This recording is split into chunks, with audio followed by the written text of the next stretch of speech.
Alright, let's give this a shot. Okay, welcome back, everybody. This is going to be another episode in the Liberals Need to Wake Up series. I think this is 3 or 4. I think it's 3. In the last episode I talked about, just kind of short and brief, how, liberals can't, anyone who identifies as liberal, any liberal ideology can't continually try to separate themselves from both leftists and conservatives and the right because, weaponizing, anti-leftism is going to happen to whatever remotely left party is in contrast to whatever, as long as there's fascists, literally everything is to the left of that. And so you could be like, it could be like the Tea Party and the Fascist Party, are the only two parties in the United States left. And then, actual fascists will be like, the Tea Parties are fucking communist, liberal. It's just, it's absurd. It's ridiculous. I also talked about how, I think in the first episode, how a lot of, liberalism comes from a place of making the first steps of progressivism to become more left and less conservative, and there kind of becomes a hesitance over time to really just pull the trigger and become full on. Even like a democratic socialist or even a social democrat, right? Even getting them to admit stuff like that's getting kind of hard. But as these ideas get popular again into the public and people are kind of just waking up to leftist ideas and stuff. What is it, 70% of Gen Z is open-minded to socialist politics and policies and stuff? I don't know, man. It's looking good for the most part. Still lots of ignorance and all that kind of stuff. But what I really wanted to tackle in this episode is maybe just focusing on what it means to be a liberal, and just why, on a fundamental level, it won't work. To start from the point of capitalism, capitalism is just an inherently unsustainable economic system. It's constantly going in crises. It constantly has up and downs. It's inconsistent. It's unstable. The markets are unpredictable. They're volatile. They're subject to all kinds of factors that are out of control of the average consumer, like inflation or fixed prices or lots of factors, man. Liberalism represents not just cope, but full on copium.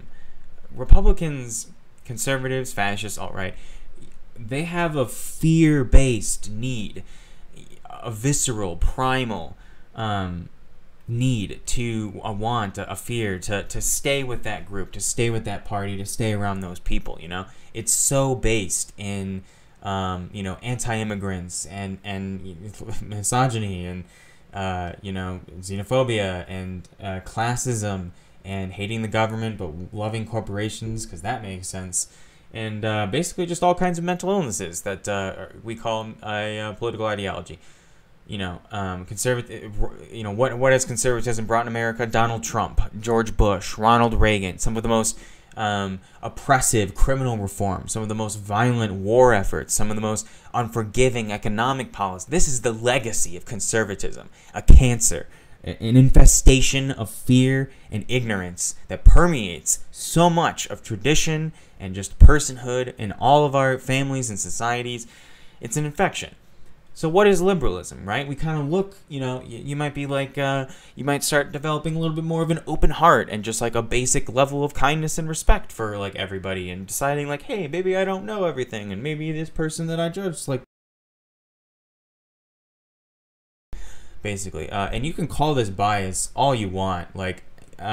That's fine. It just doesn't change the truth at all. Come to me with a conservative that isn't behind all those layers, some degree of racist or sexist, and I'll applaud you, because that's, I've just been, man, I'm approaching 26 now. I've been doing this for years. I have been debating Americans, back when I was way in over my head as a kid, 10, 11, 12, didn't even know what the fuck I was talking about, to now. I've debated hundreds of people thousands of times. I know what the arguments are. I know how people use them, why people think in this way. And it's clear as day, man. And if you can't admit these things to yourself, it's not my responsibility to convince you. It's so apparent and obvious to me that it speaks for itself. So you recognize this. You kind of just develop over time, like, conservatives are just fucking batshit crazy and they don't know what they're talking about. So what do? You start looking to liberals. And, you know, what are some of these textbook, like, liberal characteristics, right? We got fucking all these, like, cringy dances and, like, cheering for Pete Buttigieg because he's, like, the first gay, like, you know, presidential candidate. Or I don't know. He wasn't even that. Like, I don't know, man. Like, it's like this. It's so weird, man. It's, you know, on a basic level, right? Neoliberalism, essentially, too. You know, it's just market solutions for social problems, and that never works because the market is based on the pursuit of profit. And the pursuit of profit is the number one priority in capitalism, and constant, infinite growth is also the, you know, like if a company like doesn't make as much money they did last year, they always characterize that by profit loss. There is no capitalist metric where they measure that as like an acceptable success. They're constantly looking for infinite growth in a finite world. It's mental illness, man. It's a mentally ill belief system. You know, liberalism is like this taking the first steps of leaving home but still identifying with your family, or the first steps of changing your sexuality or something, and maybe you're like working on that internalized, you know, homophobia, I mean, I don't know, man. This is kind of a rough example. You know, your average liberal, right? They got the Joe Biden stickers and the coexist stickers, and they drive a Subaru or a Prius, and, you know, they've kind of got like a more like mild demeanor about them. You know, they're not out here trying to like be aggressive in trucks and lose their shit like half of conservatives, because they're mentally fucking ill. What you find is like you just start basically developing an ounce of compassion, and it starts turning you to the left. You wonder, like, what can we do for women? What can we do for poor people? What can we do for immigrants? What, you know, you start caring about like other human beings and not yourself.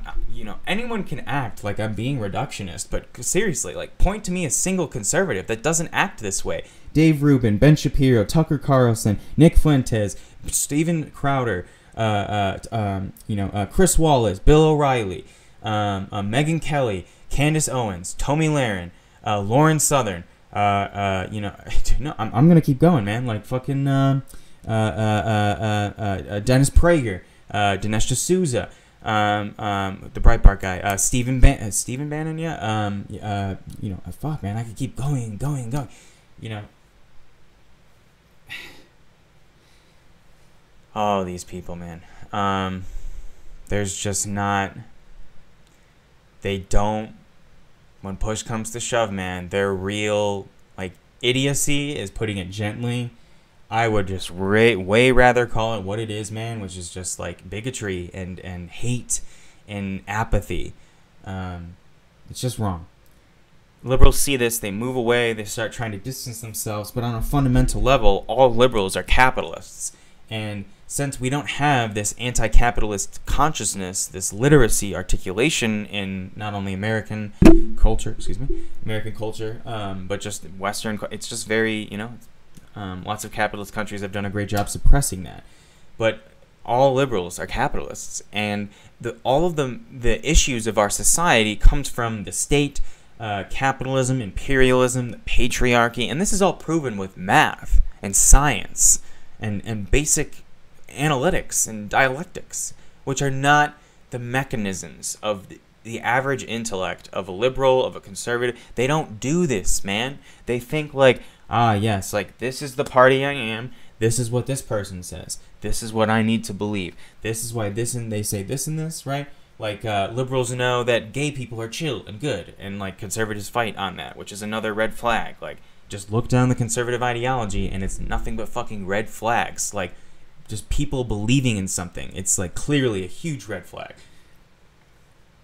Liberals are essentially just idealistically hoping that they can actually change the system with the system. And hell, man, I mean, just throw all the protests you want. Destroy the country as much as you want. Every time some fucking person of color gets murdered by the police, dude. Like, we're not making any progress on that front. Portland can get rid of the police for a month. Kick them out of the city for a whole month, man. That's just unheard of in America. That's extremely impressive. It wasn't enough, right? All these like posters and slogans and you know, like Obama era nostalgia, or you know, like you know, Hillary would have been better cope, and so it's just very, in a world with no second options, the second option which appeals is just so appealing because it's different in a lot of ways to conservatism. It quickly shows how vapid and empty it is. And I think most liberals really know this. Like, they know that their arguments don't stand up, that they don't make sense, you know, because you can't comment on how, like, women are oppressed in society without talking about our economic and state system. You can't talk about how war is wrong and this and that without talking about how, like, we all deserve to take care of each other and we shouldn't see each other through a national lens, a racial or cultural lens, right? All of that requires anti-capitalist knowledge, anti-imperialist sentiment, really rejecting like the entity of America. I mean, it's these things require more radical takes to walk away from. And maybe I'll start talking about in the next video on what it means to really like make those first steps to kind of segue away from like casual beliefs into more radical liberalism over time, and what some of the effects of that are, how that functions, and maybe I'll do like a personal anecdote too, and we'll see how that goes. So thank you very much, and see you in the next one.